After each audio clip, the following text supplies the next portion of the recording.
Man, I definitely cannot wait for all the, oh my god, he's a Florida State fan comments. It's gonna be great. Hey everyone, and welcome back to another video on my channel. I hope everyone's doing well, but no matter how you're feeling, today is going to be a little bit better because I've got a new story for you. Today we're once again getting into some more disappearances, this time in the Ridley Creek State Park. I thought it might be fun to discuss a lesser known park. There are many state and national parks across the country that many people may never have heard of, and there's plenty of strange mysteries in each one of them. At the very least, I thought it would be cool that we could accomplish the feat of sharing a story you likely haven't heard before. The Ridley Creek State Park land was originally purchased in the 1960s and officially dedicated to public use in 1972. It covers over 2,600 acres in Delaware County, Pennsylvania, and includes parts of Edgemont, Middleton, and Upper Providence townships. Though it does have a variety of hiking trails, it's not uncommon for locals to just kind of walk through the woods freely. Aside from the usual park activities, this park also has a 300-year-old plantation that has been restored using nothing but 18th century tools. And on any given day, you can actually see interpreters and reenactors on those very grounds to this day. You can see them mending a fence or baking bread. It's actually really cool. They essentially recreate the lives of the former owners. They also have a formal garden area designed by the Olmsted brothers. According to the Wikipedia page, if it's accurate, this firm was established in 1898, making it the first architectural firm in the United States. Unfortunately, though, Ridley Creek also shares its fair share of tragedy. Much like many of the other state parks we cover, there is no shortage of tragic disappearances, unsolved murders, and much more going on within the borders of this small state park. More specifically, there is a Jane Doe case from 2016 that is still actively being investigated that initially sparked my attention to the state park in the first place. She was found approximately at 1 p.m. on January 1st, and her case has been stumping law enforcement ever since. But before we get into all that, I want to tell you an interesting piece of local history, just to set the mood a bit.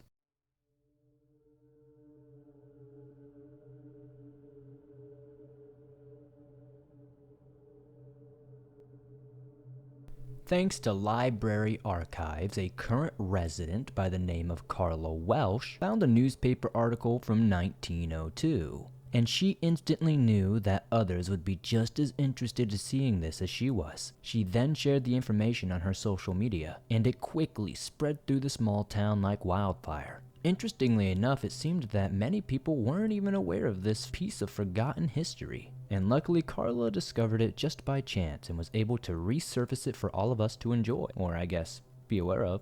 This is the story of Pennsylvania's first and only known witch trial. This trial happened 9 full years before the infamous Salem witch trials began, and one of the women accused was a Delco woman known as the Witch of Ridley Creek. In 1683, a Swedish settler by the name of Margaret Mattsson lived on a farm in a very wooded area near Crum Creek. She lived there with her husband, who went by Niels. Allegedly, Margaret would say strange incantations over a great cauldron of boiling meat. Though, full disclosure, another Swedish woman by the name of Yeshro Hendrickson was also accused and ultimately sentenced, but I was ultimately unable to find any more details as to why or what led to this sentencing. At the time of the witch trials, the colony actually hadn't set up a real justice system yet, so there was no court system to be heard of. First, Margaret was brought before the council on February 7th, 1683, and on the 27th,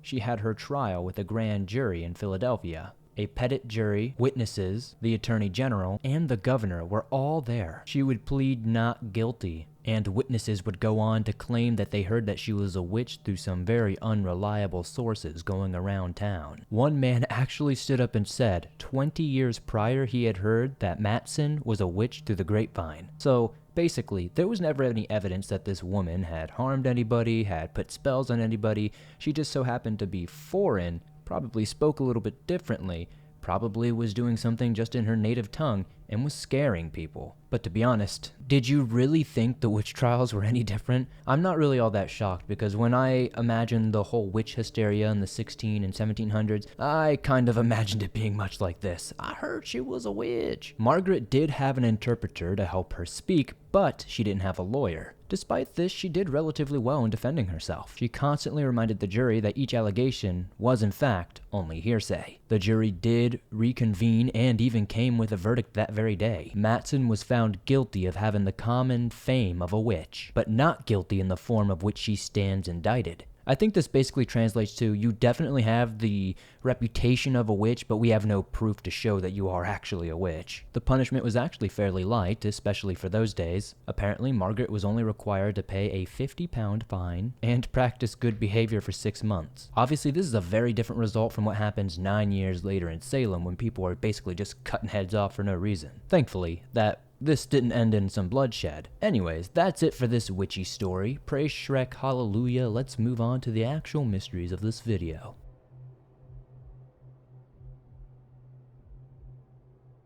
Okay, so cool history aside, let's get into some modern disappearances. Starting in 2012 with 44-year-old Teresa Mastracola. She was a master sergeant with the Coast Guard and an avid hiker who would often leave town for days at a time to explore the wilderness. She also worked as an imaging equipment specialist at Delaware County Memorial Hospital, and it would be her co-workers there who would ultimately report her as missing when she failed to appear for a shift. On Sunday, December 2nd, she was seen leaving her home sometime between 9 and 10 a.m. that morning. A witness who saw her described her as getting into her car wearing her hospital scrubs, assumably showing that she was headed to work. She was also caught leaving work that same day on some surveillance footage from the hospital. But that would be the last time anyone would ever see her alive. Police began their search with Teresa's silver 2006 Mazda, but they would actually discover her body in Ridley Creek State Park on the following Saturday with no sign of her car anywhere. In fact, I can find no mention of the car ever being found anywhere in my research. One would definitely think this is a sign of foul play. Where possibly could her car have gone after she reached the park? The medical examiner ruled her death as helium inhalation causing asphyxiation, and ultimately ruled it as suicide. But does that mean that someone coincidentally happened to steal her car that same night? I mean, it's a big coincidence if so, but I guess it is a possibility. Or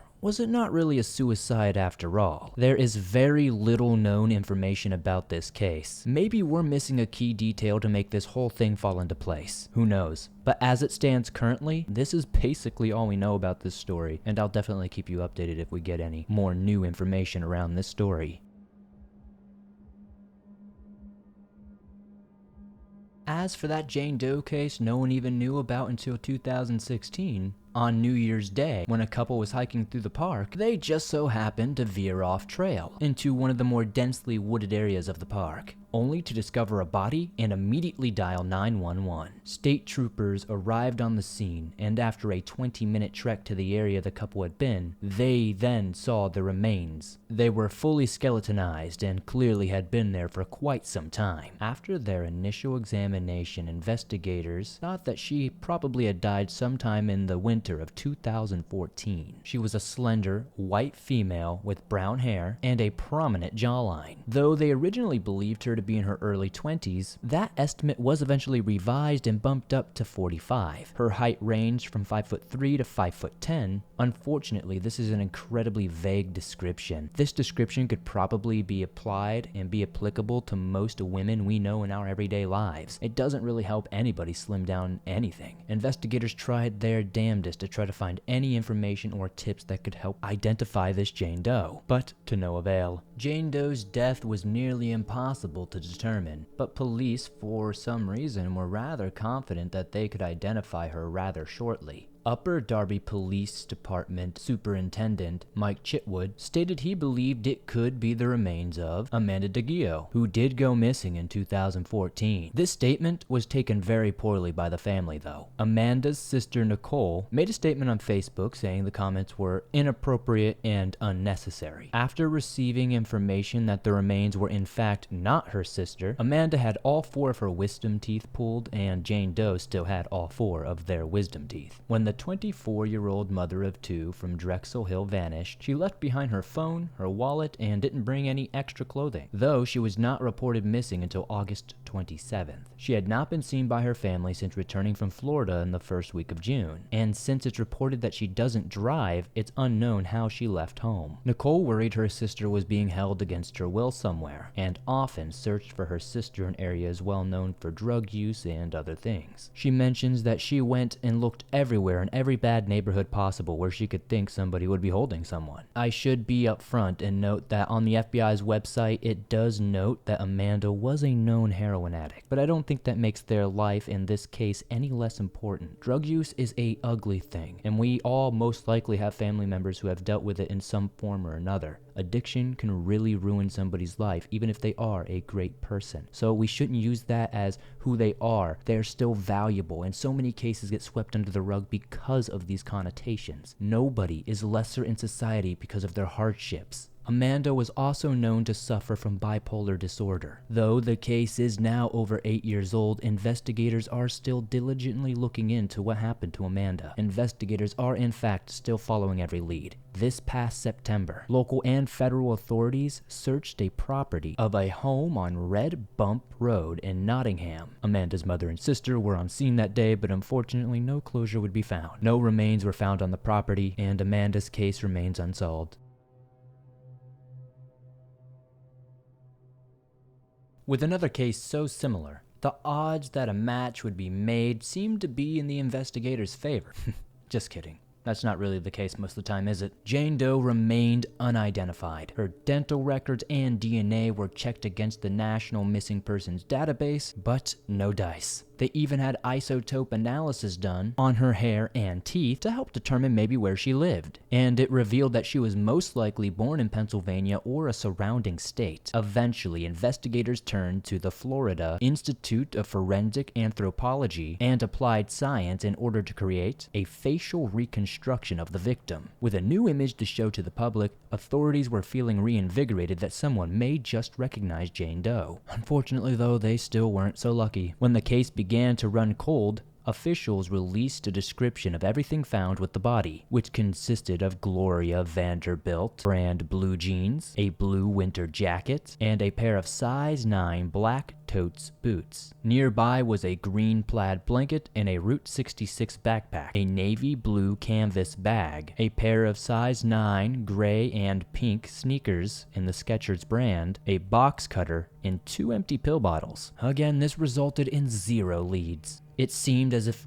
nobody at all on this entire planet was missing Jane Doe of Ridley Creek. At a dead end, the investigators decided to reinvestigate the victim's clothing. Now that the mud had dried, 3 gold rings had fallen from the victim's pocket. Each was yellow gold, but the metal had darkened from decay. One was a Clodagh ring with a green stone. Apparently it's like an Irish ring, commonly used for friendships, engagements, and weddings. So basically it could mean anything. One of the rings seemed to have initials carved into them. They could definitely make out the letter C, but the second letter was a bit too distorted. It could either be CA or CR. Some have theorized that Jane Doe could have been a homeless woman who succumbed to the elements in the winter, and that could explain why none of her loved ones are aware that she's missing or care, I guess. Then there are those who have made this crazy story that this woman would sell these gold rings in the park. But again, there is no evidence to support any of these rumors and are probably just local speculation. Those rings could have been of great sentimental value to Jane Doe,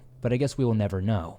Maybe she did sell them. Maybe they weren't even hers. But since they're found in the body, you gotta assume they are. I can confidently say that I don't think she expected to die the night she did. We must consider the way the rings were found on her body though. Since they were concealed and hidden and not on the body itself, maybe she was hiding from someone or hiding them from someone. Maybe she was in fear of being robbed. Like I said, this is all speculation, but who knows, right? Again, if she was even homeless to begin with, this also could just be a habit of hiding your valuable things. But I do struggle to find an explanation as to why no one has been able to identify her, even with all of the technology we have today.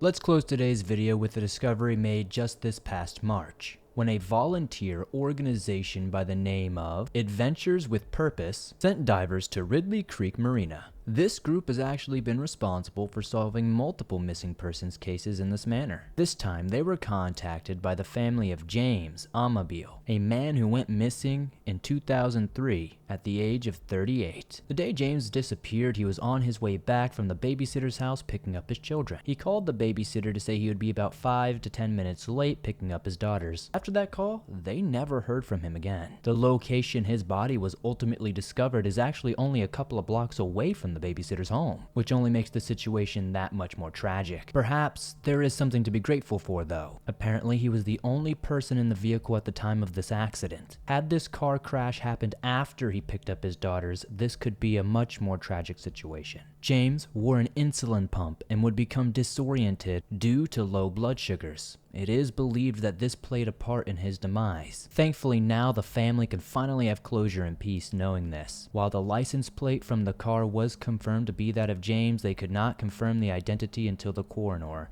took a look over his body. His identity was 100% confirmed with his dental records. And honestly, who knows how long James's case could have gone unsolved if it wasn't for this dive team. The vehicle was submerged in 24 feet of water, and apparently a pylon was drilled through the front unknowingly by workers. Now, on the surface, this may seem like a pretty open and shut case. A genuine accident, if you will. And I agree, it probably is, especially with the note about that insulin pump. It does seem like all the right boxes were checked, and we can rest easy knowing the man was discovered and eventually brought home. There is one singular line in an article I read that actually kind of makes me question that. On CBSnews.com, it states, "The divers chose where to look due to an anonymous tip." Which begs the question, who the hell knew where to look? Like we said, this was 24 feet submerged under the surface. It's not like anybody would casually just see that, and it's not like this was a spot that people actually dived or snorkeled in or anything like that. It's a relatively random area of water. Now, it was James's family who initially reached out to Adventures with Purpose, but as far as I can tell from all the coverage and information made available online,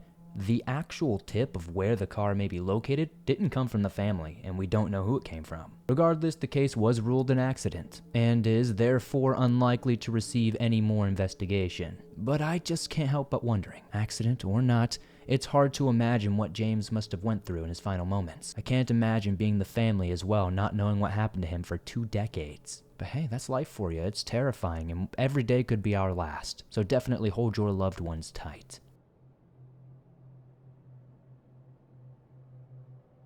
I guess that's gonna do it for today, guys. Thank you so much for joining me today on this video. Before you go, let me know in the comments what you think about Jane Doe. I would love to know your theories. I'd love to hear your idea of how Jane Doe got there and who Jane Doe could be. Do you think that the Ridley Creek Jane Doe will ever actually be identified? And what do you think the police could do further to actually push this investigation more? It does feel like the local theory about the woman being homeless does seem to check a lot of boxes and is very convenient, but I just can't help but wonder that that might just be an easy cop-out that you see all the time in these Jane Doe cases. Don't forget to do the things I always ask you to do. Slap that like button, silly. Subscribe to the channel if you're new. I upload videos like this almost all the time and have plenty in the backlog. And again, if you have any topics you'd like to see me cover, let me know down below, and I'll see you all soon with another creepy episode.